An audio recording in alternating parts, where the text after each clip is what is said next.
അയ്യോ എന്റെ അരിമ, എന്റെ അമ്മേ. ഞാൻ ശരിയാക്കി തരാടാ. നീയേ താനൊക്കെ എവിടെ നോക്കിയാണോ വണ്ടി ഓടിക്കുന്നത്? പാവ എരുമ ചത്തന്നാ തോന്നുന്നത്. അതെങ്ങനാ ഇയാൾ ആകാശത്ത് നോക്കിയല്ലേ എരുമയെ കൊണ്ടുവരുന്നത് എന്ന് വിചാരിച്ച് എരുമയുടെ മൂട്ടിക്കൊണ്ടിരിക്കാൻ ലൈസൻസ് എന്തുണ്ടോ ബൈക്കാരന്? സഹോദരൻ ഞാനൊന്ന് പറയാം. താനൊന്നും സംസാരിക്കണ്ടെന്ന് പോടോ. എനിക്ക് ഒന്നും പറയാൻ പാടില്ലേ? പാടില്ല. അത് ശരി. ഇതൊരു മിണ്ടാപ്രാണിയാ. ഇതിന് ഡോക്ടറെ കാണിക്കാൻ എത്ര ചെലവാകും? ആഹാ, എന്നാ ഞാനൊരു കാര്യം പറയട്ടെ, ബൈക്ക് റിപ്പയർ ചെയ്യാൻ ചെലവുണ്ട്. അതെ, ബൈക്ക് റിപ്പയർ ചെയ്യാൻ ചെലവുണ്ട്. അല്ലേ യുവമാര് എന്ത് പ്രശ്നമാണ്? ആ കളി അവിടെ നടക്കട്ടെ. താൻ എനിക്കൊരു 200 രൂപ തരാണ്ട് തന്നെ വിടുന്ന പ്രശ്നമില്ല.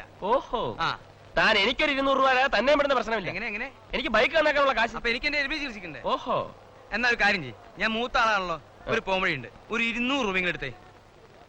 എടുക്ക്, ഇങ്ങ് എടുക്കപ്പാ.